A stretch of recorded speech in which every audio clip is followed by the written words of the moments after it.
म्हणजे आयुर्वेद त्रिदोषांना मानतो, सप्तधातूंना मानतो, मनाला मानतो, पूर्वकर्माला मानतो. पिंडी ते ब्रह्मांडी म्हणजे जे शरीरात आहे ते बाहेर आहे, जे बाहेर आहे ते शरीरात. की म्हणजे आता बाहेर उन्हाळा आहे बघ, आपल्याला तहान लागते, थंडी आहे, भूक जास्त लागते, कारण अग्नी वर्धन झालेलं. पाण्याला पण फार महत्त्व आहे. पाणी कसं प्यावं, किती प्यावं, त्याबद्दल थोडं सांगा. बघ, जेवायच्या मध्ये मध्ये जर आपण पाणी घेतलं तर वजन वाढलं असेल तर you need to check your diet, your exercising limit. म्हणजे दिनचर्या ही आयुर्वेदामध्ये सांगितली आहे की सकाळी उठल्यावर म्हणजे ब्राह्म मुहूर्तावर उठायला सांगितलं आहे. ब्लड प्रेशर, यंग एजमध्ये डायबिटीज, थायरॉइड, ह्या सगळ्या बऱ्याच गोष्टी आता चिकटायला लागल्या. की आयुर्वेद काय सांगतो की आजारी पडल्यावर तुम्ही औषध घेऊ नका, आधीच तुम्ही तुमची इम्युनिटी चांगली ठेवा. बरेचदा आता सर्दी खोकला एकदा सुरू झाला की तो लगेच बरा होता ना. हे आफ्टर कोविड निखिल असं झालंय की म्हणजे कोविडमध्ये आपण बघितलं की कसा त्रास होतो, एखादा व्हायरस काय करू शकतो. सकाळी उठल्यावर पहिले दंतधावन सांगितलंय. दंतधावनामध्ये सांगितलंय की मधुर अम्ल लवण म्हणजे गोड टूथपेस्ट नसावी, आणि आपण तेच करतो. थायरॉइडसाठी आयुर्वेदामध्ये खूप छान औषध आहेत. ब्राह्मी, शंखपुष्पी आणि मोहरी. मीठ काय करतं, तुमचं ऑरा क्लीन करतं. आज बघ, जे रेकी शास्त्रज्ञ आहेत किंवा रेकी करणारे लोक आहेत ते खडे मिठाने आंघोळ का करत असतील?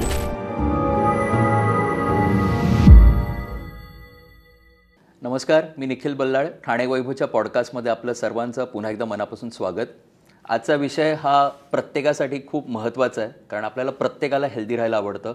आपल्याला प्रत्येकाला आयुष्यात खूप मजा करायची आहे, धमाल करायची आहे, आणि त्यासाठी इम्युनिटी असणं चांगली खूप गरजेचं आहे. तुम्हाला एनर्जी असणं, स्टॅमिना असणं. नाहीतर असं होतं की पैसे असतात पण आपल्यात ती एनर्जी नसते, तो उत्साह नसतो. आणि मला वाटतं तो उत्साह कायम असावा, आपल्यात कायम आपण एनर्जेटिक असावं, त्यासाठी आपण काहीतरी केलं पाहिजे. आणि काहीतरी केलं तरच नक्कीच आपल्याला त्याचा फायदा पुढे होऊ शकतो. आजचा विषय आहे तो तसा फार जुना विषय, त्याला फार जुना इतिहास आहे. 5000पेक्षा अधिक वर्ष चा मोठा इतिहास त्या विषयाला आहे, आणि ते म्हणजे आहे आयुर्वेद. आणि आपण आयुर्वेदबद्दल बोलणार आहोत. मला माहिती आहे तुम्हाला अनेक गोष्टी त्याच्याबद्दल माहिती असतीलच, पण आपण आज अजून त्याबद्दल जाणून घेणार आहोत, कारण आपले अनेक प्रश्न आहेत आणि आपल्याला हेल्दी राहायचं आहे. आणि त्यासाठी आपण हे प्रश्न दिलखुलासपणे एका तज्ज्ञाला आज आपण विचारणार आहोत. आज आपल्या सेटवर आहेत डॉक्टर मानसी मेहेंदळे धामणकर, ज्या तन्वी हर्बल म्हणून एक मोठा ब्रँड ते त्याच्यात कार्यरत आहेत. अनेक वर्ष ते तो ब्रँड चालवत आहेत. त्यांच्याकडे प्रदीर्घ असा अनुभव आहे. ही दुसरी पिढी आहे आणि आज आपण त्यांच्याबरोबर दिलखुलासपणे बोलणार आहोत. डॉक्टर मानसी, सर्वप्रथम आपलं मनापासून स्वागत ठाणे वैभवमध्ये. सो आपण आज तुमच्याशी गप्पा मारणार आहोत आयुर्वेद संदर्भात. सो आम्ही अनेकदा आयुर्वेदबद्दल बोलत असतो, अनौपचारिक आमच्या गप्पा मित्रांबरोबर मैत्रिणींबरोबर होत असतात. तर एक कायम एक त्याच्यात एक जो डिस्कशन पॉईंट असतो की अरे आयुर्वेद ही ना एक टेस्ट मॅच सारखी आहे, आणि T20चा जमाना आहे, आपल्याला झटपट बरं व्हायचं आहे, गोळी घेतली, दुसऱ्याशी बरं झालो आणि कामाला गेलो किंवा पिकनिकला गेलो. तर हे टेस्ट मॅच आणि T20 हा जो काही कंपॅरिझन होतं ते ह्याकडे तुम्ही कसं बघता? निखिल, सगळ्यात पहिले बघ, काही व्याधी असतात ना ते टेस्ट मॅच सारखेच बरे होतात, आणि काही मॅच T20चे असतात. तसाच रिझल्ट आयुर्वेदिक औषधांना पण असतो, फक्त तुम्ही प्रॉपर कन्सल्ट करणं. बघ, छोटंसं उदाहरण देते. सर्दी झाली आहे, तुम्ही गरम पाणी प्यायलात, दिवसभरातनं 3 ते 4 वेळा गरम पाणी प्यायलात तर ती तुमची सर्दी पूर्ण रिकवर होते. तुम्हाला कुठलंही औषध घ्यायची गरज लागत नाही. साधी लवंग आहे, ती जर तुम्ही शहाणेवर उगाळलीत, आणि सहाण असते त्याच्यावर उगाळलीत आणि ती नाकाला लावलीत, तर तुमचं नाकातनं जे कंटिन्युअस पाणी गळतंय ते पूर्ण थांबतं.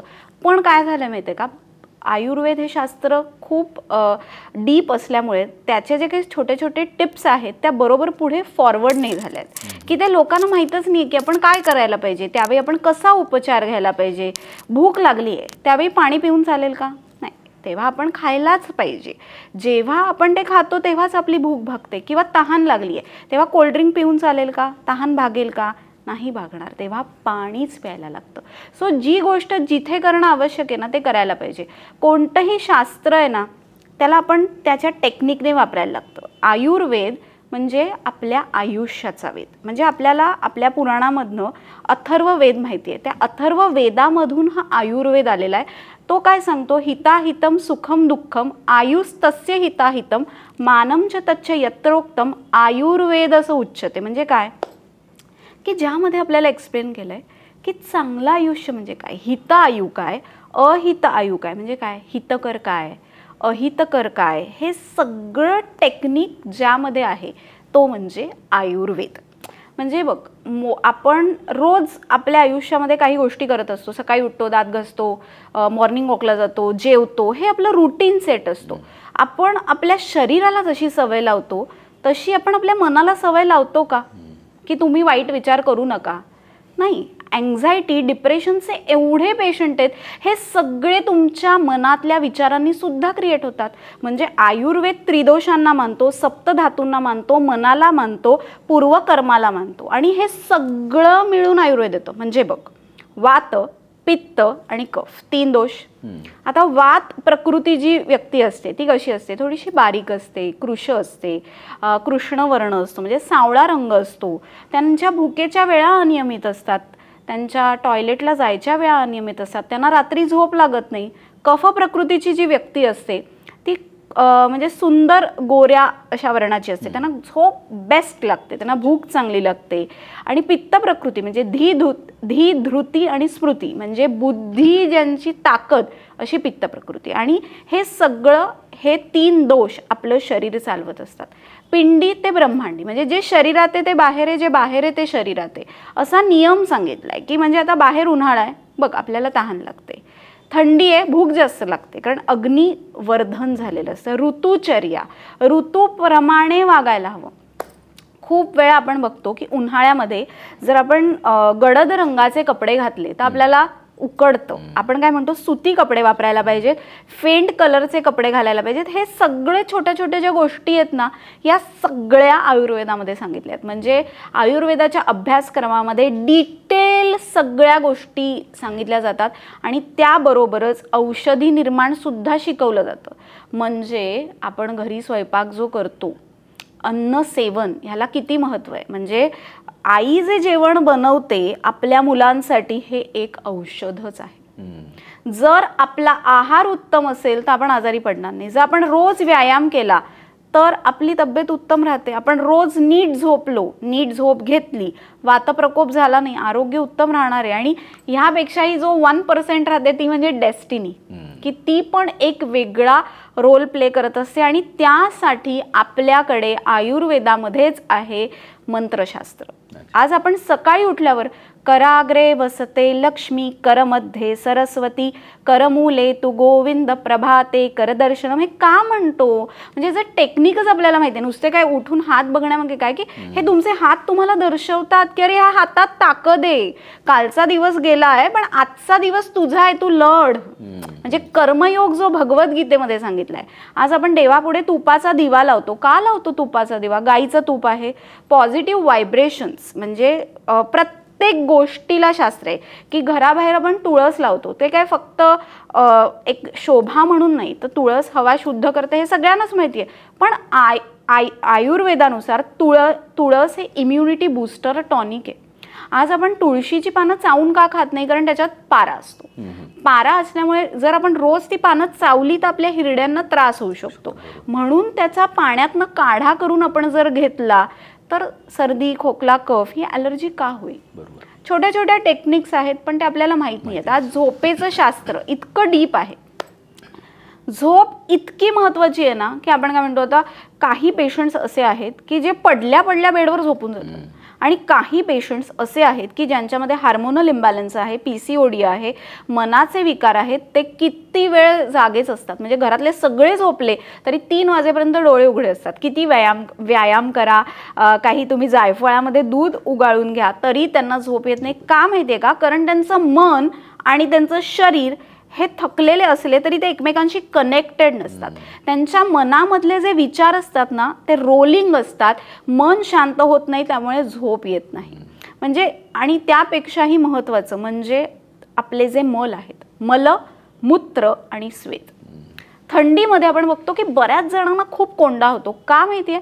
बघ, थंडीमध्ये आपल्याला घाम कमी येतो, पण आपले जे पोर्स असतात केसांमध्ये, म्हणजे स्काल्पला जे बारीक बारीक, त्याच्यातनं जो घाम बाहेर येतो ना, त्याच्यामधनं हा कोंड्याची डेव्हलपमेंट होतो. पोट साफ नसणं किंवा ह्या सगळ्या तक्रारींमुळे आपल्याला हा त्रास होतो. आणि ह्या सगळ्याचे जे उपाय आहेत ते आयुर्वेदामध्ये आहेत. सो जर आपल्याला आता एक फ्रेश स्टार्ट करायची असेल, म्हणजे की ठीक आहे, आतापर्यंत काही केलं नाही, आता करायचं, आतापर्यंत करायचंय. आणि मला वाटतं जर आपल्याला हे सुरुवातीपासून करायचं असेल, म्हणजे जेवढं लहान वयापासून आपण चालू करू तेवढं चांगलं, तर ते लॉंग रन मध्ये आपल्याला त्याचा नक्कीच फायदा होऊ शकतो. तर रेग्युलर प्रॅक्टिस ही कशी असावी, काय असावी, कारण बरेचदा काय होतं की ती जी औषधं असतात ती पण जरा थोडी किचकट असतात, कारण आपण थोडेसे कधी कधी आपण कंटाळा करतो, आळस करतो आणि मग ती औषधं घेतली जात नाहीत किंवा त्याची नियमितता नसते. मग बरोबर आहे, अगदी बरोबर आहे. पण बघ कसं आहे माहिती आहे का, काढा घेणं किंवा चूर्ण घेणं, ते चाटण खाणं, ह्याला खूप डीप महत्त्व आहे.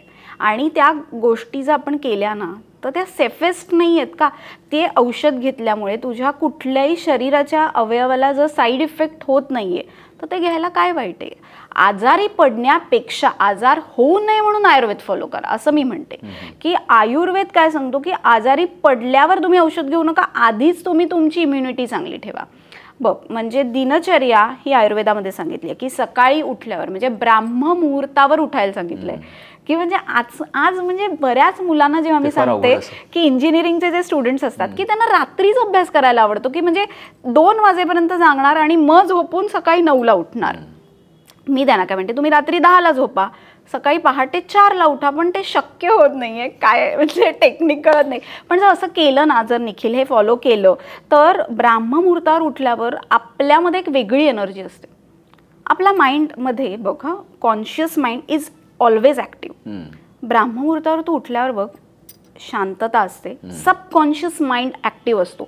सबकॉन्शियस माइंड म्हणजे कसं, मी तुला एक्सप्लेन करू माहिती आहे. आपल्या अर्ध झोपेत असतो, आपण झोपलेलो असतो, पण काही गोष्टी आपल्याला ऐकायला येतात आणि आपण उठणार असतो. तो तेव्हा आपला सबकॉन्शियस माइंड ॲक्टिव्ह असतो.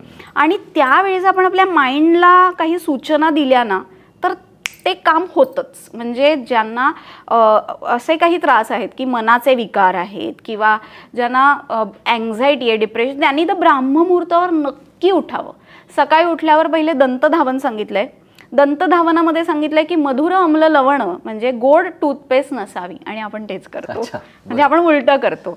सो का नाही सांगितलंय त्याचं कारण सांगते की गोड टूथपेस्ट वापरल्यामुळे हा जो भाग आहे मानेच्या वरचा ऊर्ध्व जत्रुगत भाग, की हा मानेचा वरचा जो भाग आहे कफाचं अधिपत्य इथे. म्हणजे बघ सर्दी होते तेव्हा सायनस सगळं वरती आहे ना, मग डोकं जड असणं. सो तेव्हा जर आपण कडू तिखट अशी टूथपेस्ट वापरली तर हा कफ कमी होतो. म्हणजे ज्यांना डोकं जड आहे, ज्यांना सतत सर्दी आहे, त्यांनी तर गोड टूथपेस्ट वापरू नये, तिखट वापरावी.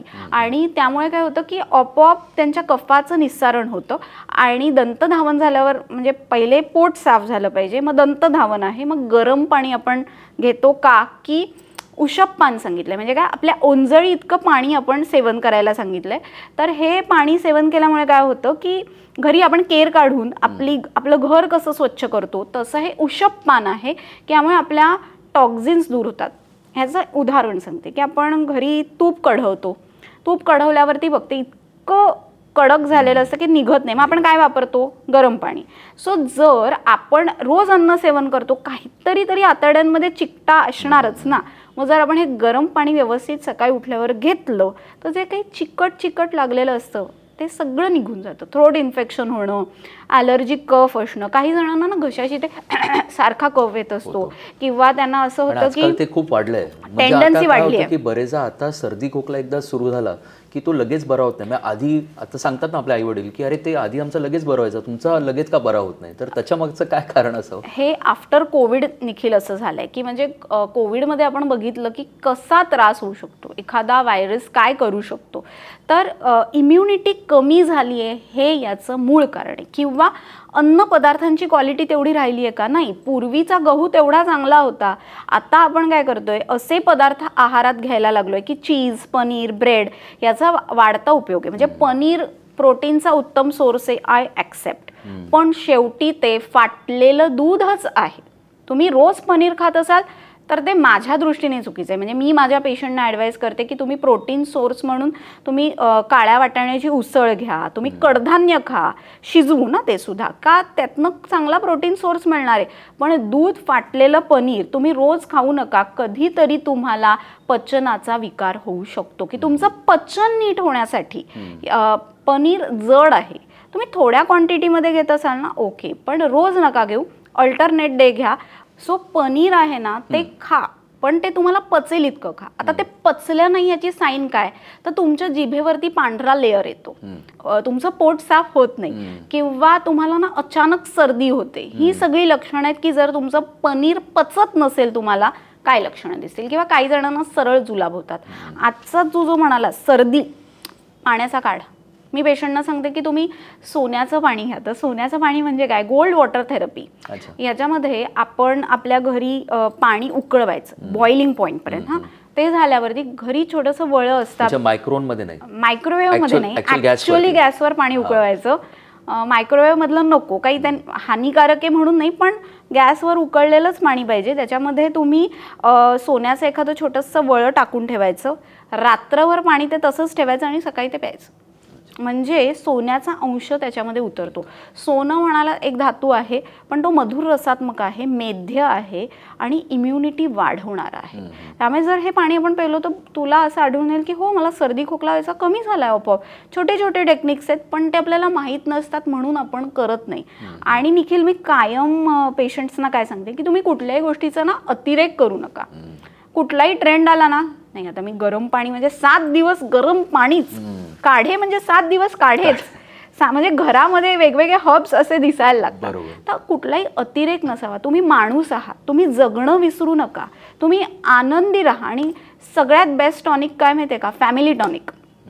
घरातल्या व्यक्तींशी संवाद साधा. व्यायाम करायचा ना, सगळ्यांनी एकत्र करा, सगळ्यांनी एकत्र उठा. ती एक टुगेदरनेसचा जो बॉन्ड आहे ना, अरे बेस्ट टॉनिक, ते सगळ्यात जास्त. आपण मला वाटतं मी टाइम बद्दल बोलत असतो, पण आय थिंक तुम्ही वी टाइम बद्दल बोलताय. एक्झॅक्टली. आणि काळाची गरज आहे वी टाइम. म्हणजे बाबांबरोबर आपलं बॉन्डिंग, आई बरोबर बॉन्डिंग आपलं कसं असायचं. आता आपल्या मुलांना वेळ थोडा कमी मिळतो अभ्यासामुळे असं मला वाटतं, पण सगळं शेअरिंग की आज मी हे केलं, हे सगळं केल्यामुळे निखिल सगळ्यात पहिले डोपामाइन मिळतं. स्पर्श चिकित्सा. पेशंट येतात ना, आईचे गुडघे दुखत असतील आणि मुलगा आईला क्लिनिकला घेऊन आला असेल ना, तर मी मुलाला काय सांगते, रोज रात्री 10 दिवस आईच्या पायाला तेल तू लावायचंस. अच्छा. पहिले आई म्हणते नाही हो मुलाकडनं कसं लावून घेऊ, मग तिला एक्सप्लेन करते का, स्पर्श चिकित्सा, डोपामाइन. आईच्या कुशीत झोपल्यावर जी ऊब मिळते तीच ऊब त्या आईला पण त्या वयात गरजेची आहे ना, तिला ती ऊब मिळू दे की.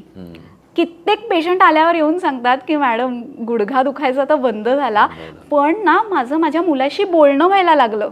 म्हणजे कुठेतरी आमच्यातला जो संवाद बिघडलेला तो परत नॉर्मल झाला. आई तू कशी आहेस एकदा विचारणं खूप महत्वाचं आहे, कारण तुमचे आई वडील जे तुम्हाला घडवतात ना, ते कोणीच घडवू शकत नाही. या मातीमध्ये आपण रुजलेलो आहोत ना, त्या मातीला आपण कधी विसरायचं नाही. म्हणजे बघ, कोणतंही बी, शुद्ध बीजापोटी फळे रसाळ गोमटी. म्हणजे कित्येक इन्फर्टिलिटीचे पेशंट येतात, त्यांना जेव्हा मी ट्रीटमेंट करते तेव्हा मी सांगते की नवरा बायकोचा बॉन्ड महत्त्वाचा आहे. जर आज तुमची इन्फर्टिलिटीची केस आहे तर तुम्ही एकत्र या. एकटी बाई येऊन चालणार नाही, पुरुषांनी पण तिच्याबरोबर यायला पाहिजे. तो केस स्टडी होऊन मगच ती यशस्वी केस सॉल्व्ह होत असते. म्हणजे कोणत्याही ह्याच्यात बघितलंस तर औषध महत्त्वाचं आहे, म्हणजे जो पेशंट आहे तो महत्त्वाचा आहे, डॉक्टर महत्त्वाचा आहे आणि परिचारक, घरातलं वातावरण, विल पॉवर खूप महत्त्वाची आहे. विल पॉवर स्ट्रॉंग असेल ना तर कोणताही व्याधी लवकर बरा होतो. आणि जर आपल्या मनामध्ये भीत्यापाठी ब्रह्मराक्षस, जो पास तेरे वही तेरा बाकी सब मोह का फेरा. म्हणजे आपल्याला माहित नाहीये की जे आपल्याकडे आहे ना ते आपण जपून ठेवत नाही. आपण अरे नाही मला ते मिळवायचंय, त्याच्या पाठी आपण पळतो. आणि जे तुमच्याकडे आहे, जे देवानी तुमच्या डेस्टिनीमध्ये तुम्हाला दिलंय ते तुम्ही विसरता. सो स्वतःशी बोला. छोट्या छोट्या गोष्टी आपण आयुष्यात एन्जॉय केलं पाहिजे, ज्या बरेचदा एन्जॉय होत नाहीत. आपण नेगेटिव्ह राहतो किंवा अनहॅपी राहतो आणि मग मला वाटतं हा स्ट्रेस, एन्झायटी, डिप्रेशन ह्यातनंच मला वाटतं निर्माण होतो. आणि व्याधीचं मूळ कारणच स्ट्रेस आहे. बघ, गरीब घरातल्या व्यक्ती पण तीच भाकरी खाणार आहे जे आपण खाणार आहोत, किंवा जे मिडल क्लास आहोत आपण ते पण भाकरीच खाणार आहेत. सगळीकडे भाकरी बनण्याची प्रोसेस एकच आहे ना. सो घरात जेव्हा तुम्ही एकत्र असताना हा जो तुमचा बॉन्ड ही तुमची ताकद आहे. शेवटी बाकी सगळं इथे राहतं आणि मनातल्या आठवणी हा तुमच्या आत्म्याचा प्रवास आहे. रोज नामस्मरण करायलाच हवं. आज भगवद्गीतेमध्ये गोपाळकृष्ण काय सांगतात, अनन्याश्चिंतयन्तो माम ये जनः पर्युपासते तेषां नित्याभियुक्तानां योगक्षेमं वहाम्यहम. मी तुझा योगक्षेमम मी चालवेन, पण तू माझ्यावर विश्वास ठेव. अर्जुनाला पण त्यांनी फक्त मार्ग दाखवला. त्यांनी असं नाही सांगितलं की मी तुझ्यासाठी शस्त्र उचललं नाही, नुसते ते बरोबर होते, पण यश ते बरोबर असल्यावरच असतं. आणि असा सपोर्ट आपली फॅमिली आपल्याला देते.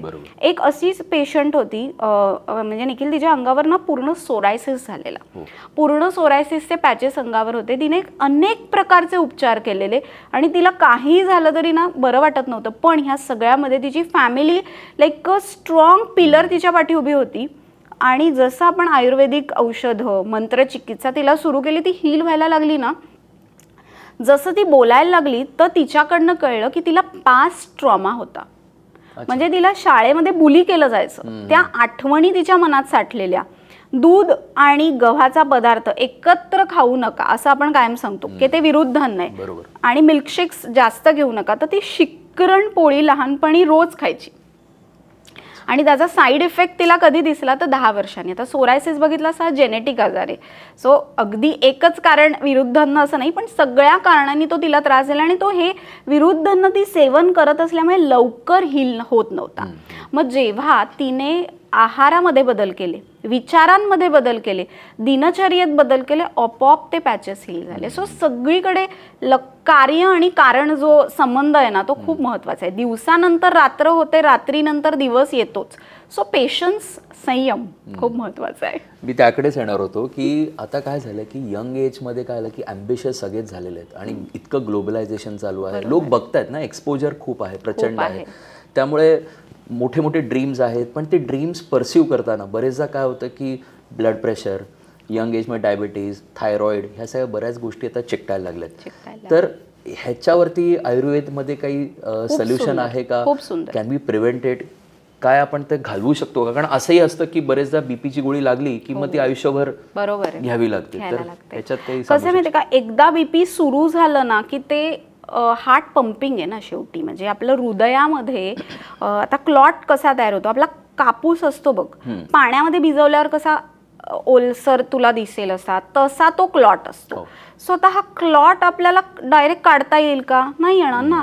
तो आपल्याला पचवायला लागतो, त्याचं तिथे पाचन होणं महत्त्वाचं आहे. त्याच्यासाठी तुझा जाठर अग्नी महत्त्वाचा आहे. सो तुझा अग्नी चांगला नसेल तर हे सगळं होणार आहे. म्हणून व्यायाम, झोप, आहार मस्ट आहे. जर बीपी झालाय ना तर तुम्ही व्यायाम रोज करा. चालतो ना आपण, बघ चालताना आपण असं प्रेशर येतं ना, चालताना मॉर्निंग वॉक ब्रिस्क वॉकिंग असतं. सो हे पंपिंग ना डोक्यापासून पायापर्यंत चेंज होतं. सर रेग्युलर चेकअप्स करा.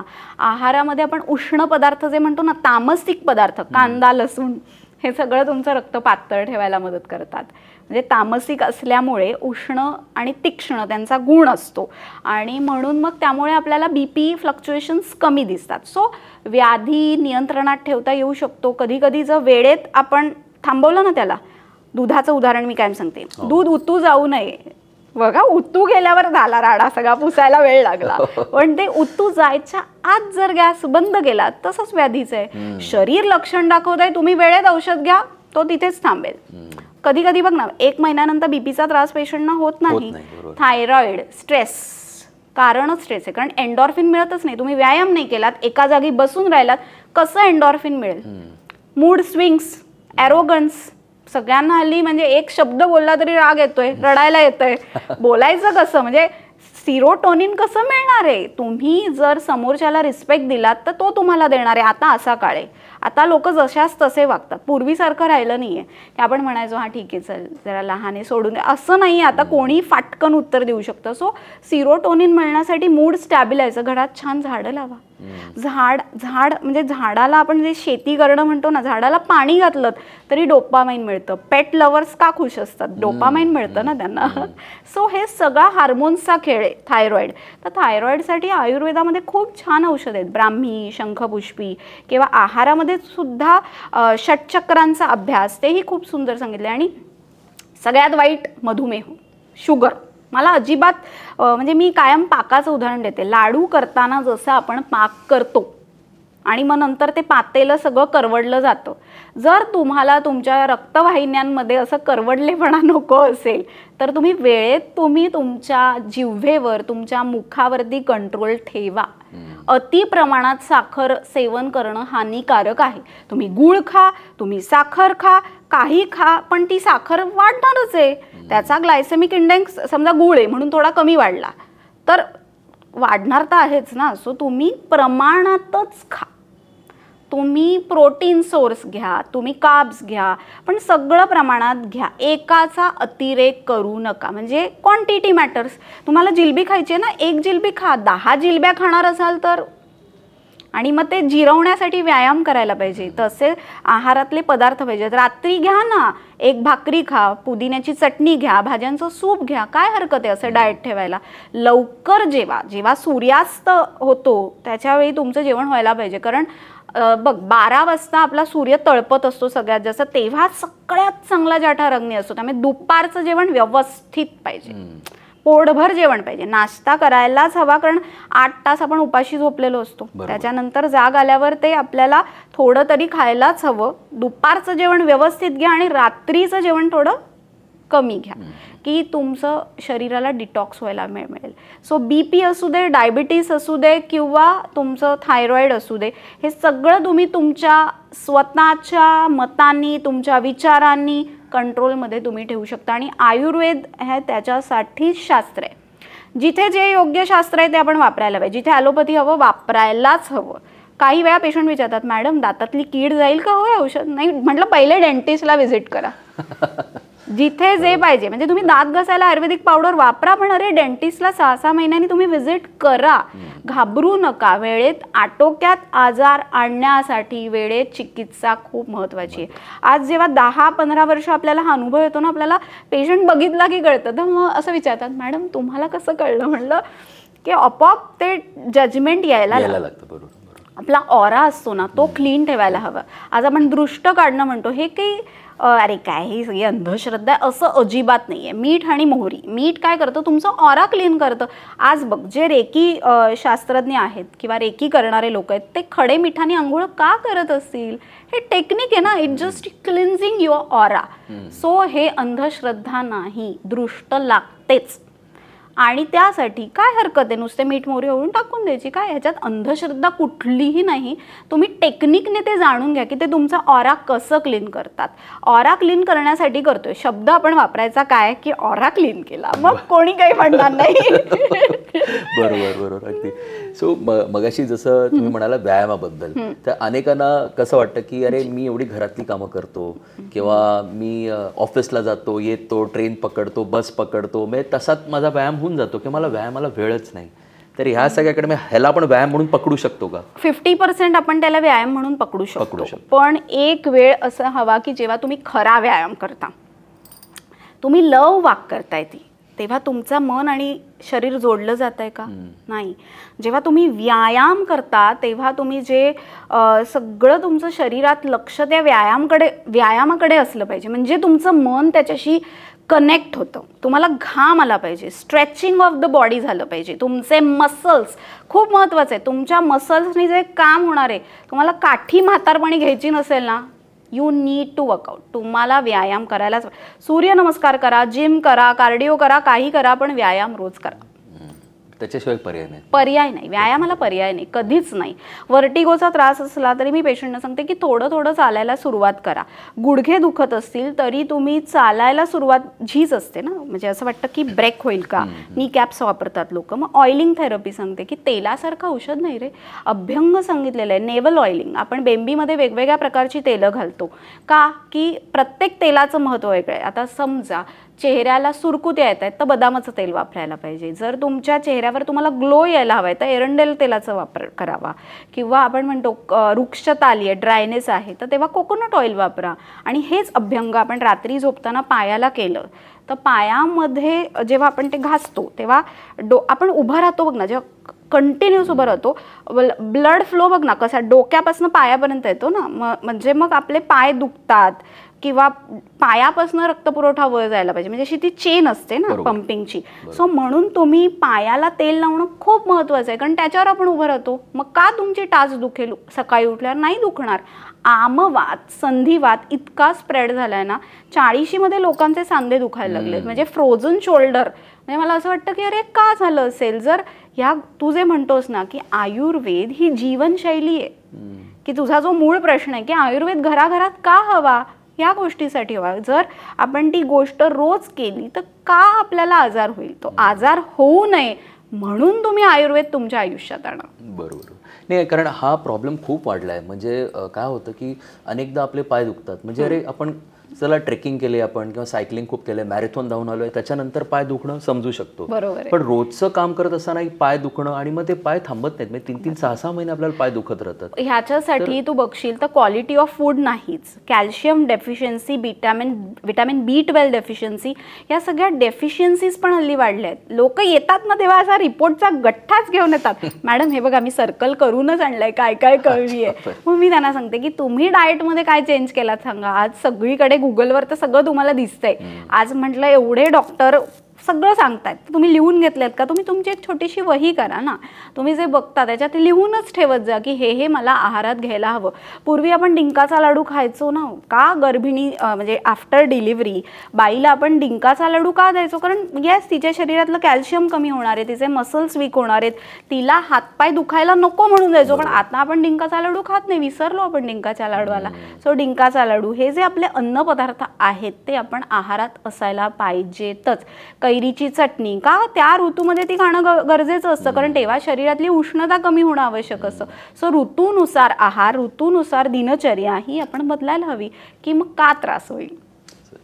आणि कॅन्सर सारखे जे भयानक आजार आहेत म्हणजे, तर त्याला पण आयुर्वेदमध्ये काय आहे का? आणि प्रत्येकाला असं वाटतं की अरे बाबा असे भयानक आजारांपासून आपण कोसूत दूर असावं, तर त्यासाठी नेमकं काय सुचवाल, काय कोणताही म्हणजे कॅन्सर असू दे किंवा कुठलाही व्याधी असतो ना, मी कधी कधी हल्ली या व्याधींना विचार करते की हे तुमच्या कर्माचे व्याधी आहेत.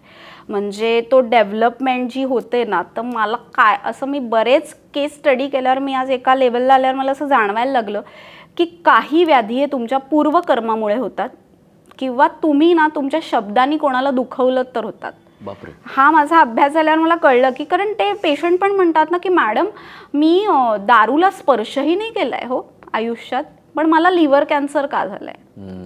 म्हणजे अननोन रिझन्स, म्हणजे गूढ व्याधी, ते कर्मज व्याधीच आहेत. हे सगळे तुमचे कर्मज व्याधी असतात. किंवा आता जे कॅन्सरमध्ये काय होतं की आपल्या शरीरातल्या पेशी अगणित वाढतात, म्हणजे ज्या व्हाईट ब्लड सेल्स आहेत किंवा शत्रू पेशींच्या ऐवजी आपल्या शरीरातल्या पेशीच आपल्या विरोधी बनतात आणि मग तो त्रास होतो. मग अशा वेळी जी प्रॉपर ट्रीटमेंट आहे ती करायचीच, पण त्याबरोबर तुम्हाला त्या केमोथेरपीचा किंवा हा त्रास होऊ नये म्हणून टॉनिक्स देतो. म्हणजे टॉनिक मानसशास्त्र, मनातनं तो फरक त्यांच्यात झाला पाहिजे, त्यांच्यातली एनर्जी ॲक्टिव्ह झाली पाहिजे. आहारामध्ये डाएटमध्ये काय घ्यायचं ह्याचं मार्गदर्शन आपण ह्यासाठी करत असतो. आणि जसं मी म्हटलं निखिल की काही आहेत, त्रिफळा, व्हीट ग्रास, गहुरोप सत्वाला एक उत्तम टॉनिक म्हणलेलं आहे. म्हणजे याच्यावर संशोधन सुरू आहे की जर तुम्ही व्हीट ग्रास घेत असाल तर तुमची इम्युनिटी सगळ्या, पण आपण कुठला क्लेम नाही करू शकत. ॲज वी आर डॉक्टर्स आम्ही कुठल्याही गोष्टीचा क्लेम नाही देऊ शकत की हे केल्यावर हे होईलच, नाही. We have limitations. सो ह्या गोष्टी आपण आहारात केल्या, ह्याच्यावर संशोधन चालू आहेत की त्रिफळा, व्हीट ग्रास हे आपण ठेवलं तर काही वेळा ह्याच्यात आपली इम्युनिटी वाढू शकते.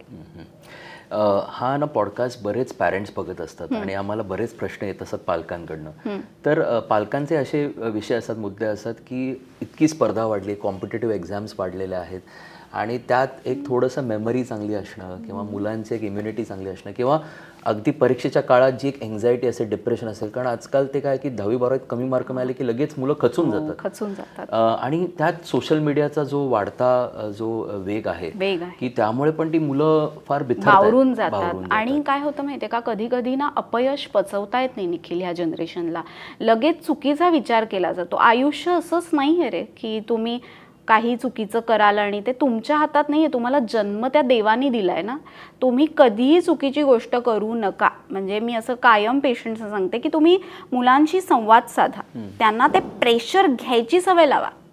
जर तुम्ही त्यांना ते शिकवलं नाहीत ना तर ते असेच लेचेपेचे राहतील, ते कधीच आयुष्यात ते प्रेशर नाही घेऊ शकणार. कारण मला सांग, संकट काय, हाय मी तुझ्याकडे येतोय असं सांगून येणार आहे? कधी येऊ शकतं. तुम्हाला स्ट्रॉंग राहायला पाहिजे मनाने आणि शरीराने, तर तुम्ही ते पेलू शकता. ठीक आहे, आज नाही जमलं, मी उद्या करून दाखवेन. आई बाबा मला आज कमी मार्क मिळालेत, ठीक आहे मी उद्या करेन. तुम्ही त्यांना प्लॅनिंग शिकवा, आहार व्यवस्थित द्या, आहार विहाराचं प्लॅनिंग द्या. बुद्धी सगळ्यांना सारखी दिली आहे रे, कोण कशी वापरतं ते त्याचं टेक्निक आहे. बुद्धी कोणाचीही कमी नाही. आणि तू म्हणालास ना ॲग्रेशन, तर मला कायम सांगावं असं वाटतं की जे तुमच्या भाग्यात आहे तेवढंच तुम्हाला मिळतं. जेवढं इथे लिहिलं आहे, जेवढी लक्ष्मी देवींची कृपा आहे तेवढीच आहे, त्याच्यापेक्षा 1 रुपया तुम्हाला जास्त मिळणार नाही. तुम्ही त्याच्यावर विश्वास ठेवा, त्या तत्वावर विश्वास ठेवा. जे तुमचं आहे ते तुमच्याकडे येणार आहे, त्याच्यासाठी तुम्ही कष्ट घ्या. संधी 2 वेळा हो का नाही, जर तुम्ही नाही म्हणाल तर तुम्ही घालवली, तुम्हाला चान्स मिळालेला, सो हो म्हणायला शिका. योग्य निर्णय क्षमता घ्या. तुम्ही तुमच्या मुलांना डिसिजन्स घ्यायला द्या. स्पून फिडिंग बंद करा. त्यांना त्यांचा कप स्वतः विसळायला लावा. त्यांना करू दे सगळं. डिपेंडन्सी कमी झाली पाहिजे. त्यांना स्वतःला त्यांची विजन क्रिएट झाली पाहिजे. आता किती स्मार्ट आहेतच मुलं. सो आणखीन हेल्थच्या दृष्टीने जर आपण त्यांना पॅकेट फूड्स कमी दिले, का त्रास होईल? हेल्दी फूड खाऊ दे की. घरी जे खात आहेत ते खाऊ दे. बाहेर पार्ट्यांना आपलं मूल कुठे जातं आहे, ते काय घेतं आहे, ह्याच्यावर पालकांचं लक्ष हवं. किंवा त्यांना कुठल्याही चुकीची संगत लागत नाही ना. म्हणजे आपण जे म्हणतो बघ ना, विचारांचा पगडा असतो. जर 2 घरांमध्ये काही तफावत असेल आणि त्या मुलाच्या वाईट सवयी, म्हणजे उदाहरणार्थ रात्री 2-2 वाजेपर्यंत जागून मोबाईल बघणं, तर ह्या सवयी चुकीच्या आहेत ना. उलट चांगल्या मुलाच्या सवयी त्याला शिफ्ट व्हायला पाहिजे. सो मी ऑलवेज म्हणते की आपण बोलणं, संवाद मुलांशी, त्यांचा आहार. सो दूध आहे ना, बरीच मुलं दूध पितच नाही, त्यांना आवडत नाही, पचत नाही. सो मी पालकांना काय सांगते की तुम्ही रात्री झोपताना दूध देऊ नका. त्यांना संध्याकाळी 4 ते 6 या वेळामध्ये अगदी पाव कप दूध, त्याच्यात चिमूटभर सुंठ पावडर घाला. कारण बालपणामध्ये ना आपल्या शरीरामधला कफाचा काळ असतो.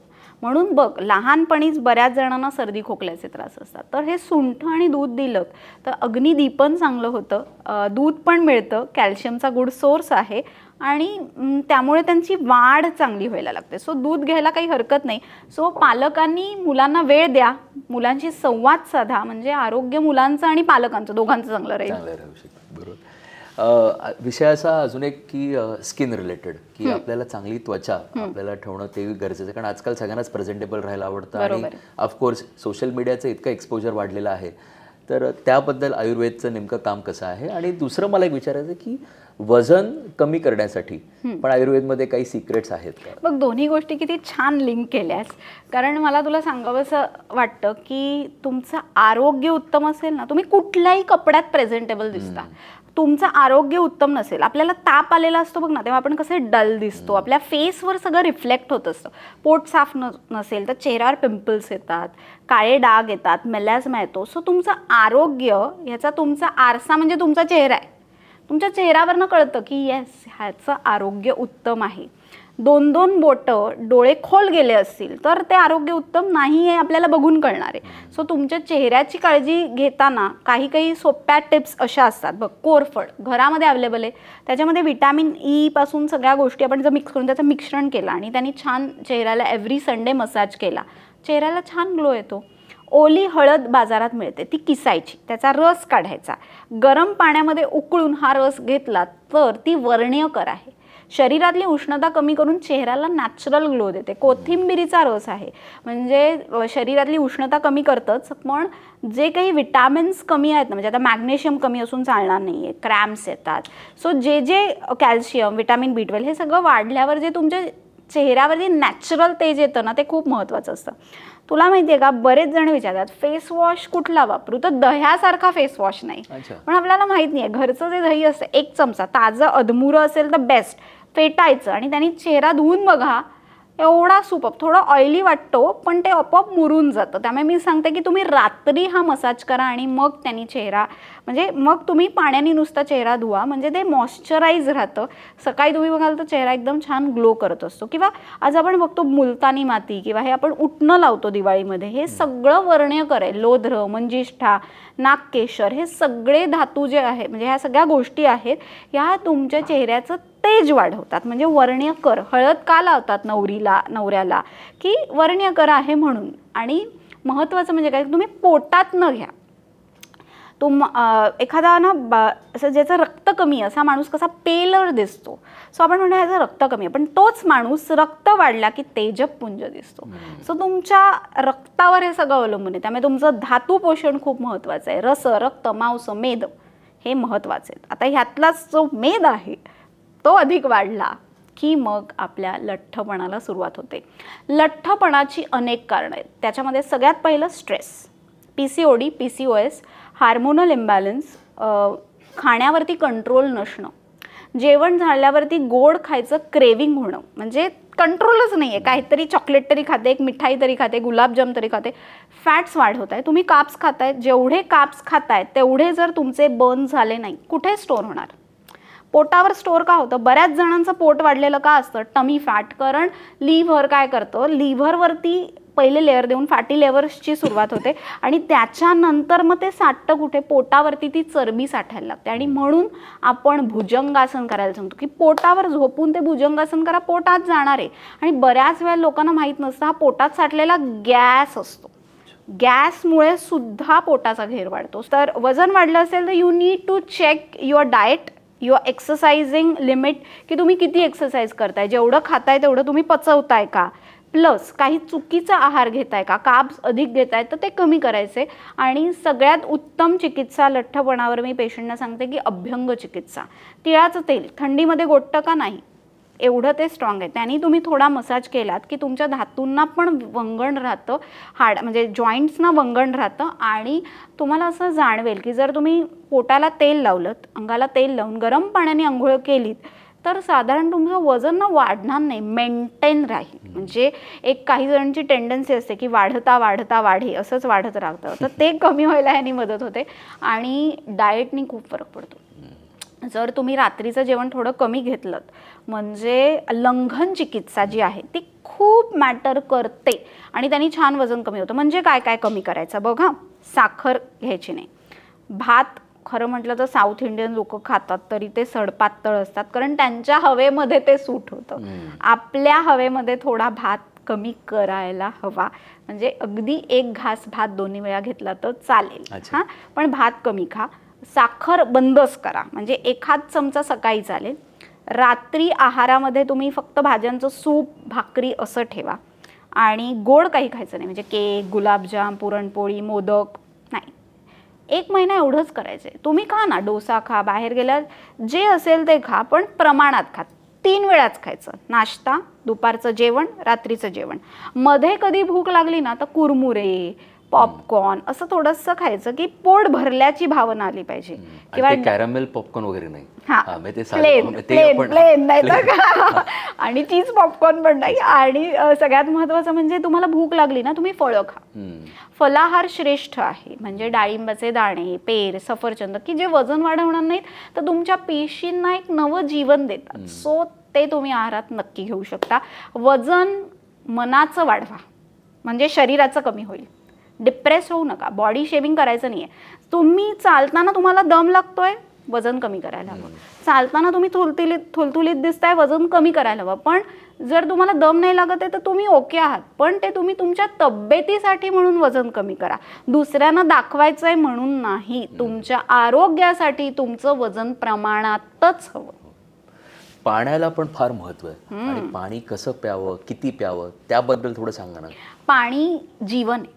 पाणी प्यायला खूप महत्त्वाचं आहे. बघ, जेवायच्या मध्ये जर आपण पाणी घेतलं तर आपलं आरोग्य संतुलित राहतं, म्हणजे वजन वाढत नाही. आता एखाद्याला ना वजन कमी करायचं आहे तर त्यांनी जेवणाच्या आधी पाणी प्यायचं. काय झालं, अग्नी विझला, शेवटी हा अग्नी आहे ना, अग्नी विझला की आपल्याला भूक कमी लागते. म्हणून मी पेशंटना सांगते की इसबगोल पावडर असते, इट्स अ फायबर.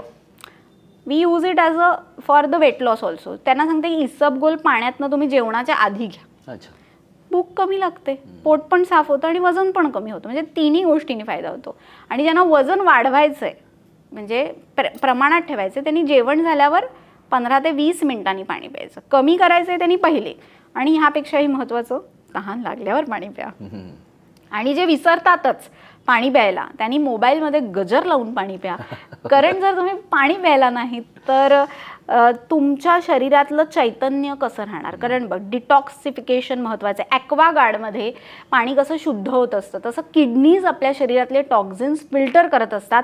आणि हे करण्यासाठी तुम्ही योग्य प्रमाणात पाणी प्यायला पाहिजे. अति तेथे माती. सो भरपूर पाणी प्यायलात किडनीवर प्रेशर येईल. पण किती पाणी प्यावं म्हणजे किती ग्लास? साधारण मी प्रत्येक पेशंटला गायडन्स करताना असं सांगते की 2.5 ते 3 लिटर पाणी तरी दिवसाला प्रत्येकाने प्यायला पाहिजे.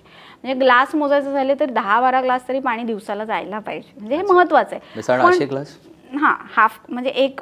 पण कसं आहे माहिती आहे का निखिल, आपण आमटी पितो, बऱ्याच गोष्टीतनं पण पाणी जातं ना. म्हणजे कधीतरी आपण शहाळ्याचं पाणी पितो, नारळ, म्हणजे सगळं मिळून ते झालं पाहिजे. सो आता थंडी आहे तेव्हा खूप पाणी पिऊन नाही चालणार आहे ना. पण उन्हाळ्यामध्ये हे प्रमाण वाढतं. म्हणजे तिथे पण ऋतुचर्या आली. प्रत्येक माणसानुसार बदल होतो. काही वेळा हार्ट पेशंट आहेत, किडनी पेशंट आहेत, त्यांना सांगायला लागतं की पाणी कमी प्या, संध्याकाळनंतर जास्त पाणी पिऊ नका. आता काही वेळेला रात्री म्हणजे जे मधुमेहाचे पेशंट आहेत, काही पेशंट आहेत त्यांना सारखी रात्री लघवी होत असते. म्हणजे 5 ते 6 वेळा उठायला लागतं. मग त्यांना सांगायला लागतं की 7 नंतर पाणी कमी प्या. ग्रॅव्हिटी कमी असते ना, त्यामुळे त्यांना रात्री झोपल्यावरच लघवी साफ होते. ज्यांचं हार्टचं पंपिंग कमकुवत असतं त्यांना हे बरेच वेळा त्रास होतात. सो बऱ्याच गोष्टी असतात. सो पाणी खूप महत्त्वाचं आहे. पण सगळ्यात महत्त्वाचं पॉईंट, तहान लागल्यावर पाणी प्या. आणि पाणी हे व्यवस्थित प्यायलाच पाहिजे. काही लोक बघ ना, फक्त पाण्यावर पण जगता येऊ शकतं. म्हणजे अन्न नसेल आणि पाणी घेतलं तरी माणूस मरत नाही. सलाईन पण बघ ना कसं क्विक ॲक्ट करतं. सो पाणी हे महत्त्वाचं आहे, पण प्रमाणात, सगळ्या गोष्टी प्रमाणात. ओके. बरं, जाता आता की तन्वीबद्दल आपण बोलूया की तन्वी हा एक खूप लोकप्रिय आणि सुप्रसिद्ध ब्रँड आहे. ॲक्रॉस महाराष्ट्र, आता बाहेर इंडियात पण जो पसरलेला आहे. तर नेमकं तन्वीमध्ये एक कसा असतो एक एक्सपिरियन्स ओव्हरऑल पेशंटचा? तुम्ही त्यांच्याशी काय संवाद साधता, काय असतं, तर त्याबद्दल सांगशील थोडं? निखिल, तन्वी हर्बल म्हणजे ही माझ्या आईची संस्था. आईने ह्याची निर्मिती केली. तन्वी म्हणजे सुडौल बांधा, परफेक्ट फिगर. म्हणजे डॉक्टर मेधा मेहेंदळे यांचं लहानपणापासून ध्येय होतं की हा आयुर्वेद घराघरांमध्ये पोचवणं. आणि मला असं वाटतं की यशस्वीपणे आईने ते आज अचीव केलं. आणि तिने आम्हाला जे संस्कार दिले त्याच्यात तिने एवढंच सांगितलं की तुम्ही नाडी परीक्षण उत्तम करा. म्हणजे जेव्हा आपल्या तन्वी हर्बलच्या क्लिनिकमध्ये पेशंट येतो, आपण नाडी परीक्षण करतो आणि नाडी परीक्षणावरनं त्याला सांगतो की हा त्रास असेल तर हे आपण असं करायला पाहिजे. आपली वेगवेगळ्या प्रकारची सत्व पद्धतीने बनवलेली औषधं आहेत. आणि आज अनेक रुग्ण, म्हणजे तन्वी शता हे आपलं बेस्ट टॉनिक आहे. आणि लोक येऊन सांगतात की मॅडम हे घेतल्यामुळे इतका फायदा झाला की निखिल ना त्यातनं एक वेगळं समाधान मिळत असतं.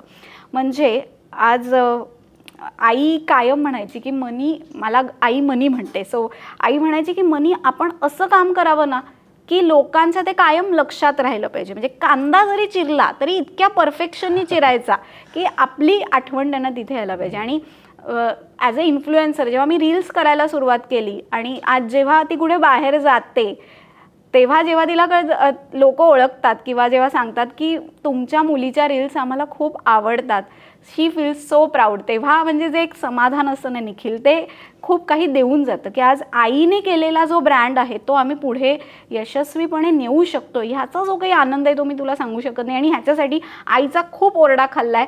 नाडी परीक्षण असू दे, प्रत्येक पेशंटला गुण आलाच पाहिजे हा तिचा ध्यास होता.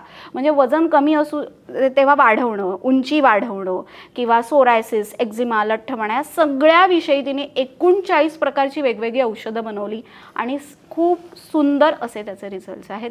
मी आपलं जे ठाण्याची ब्रांच आहे डॉक्टर मानसीस तन्वी हर्बल क्लिनिक ठाणे घंटाळी, इथे मी रोज असते. सो कधी कोणाला काही सल्ला हवा असेल तर पेशंट येऊन भेटू शकतात. नक्कीच. Thank you doctor. It was nice interacting with you.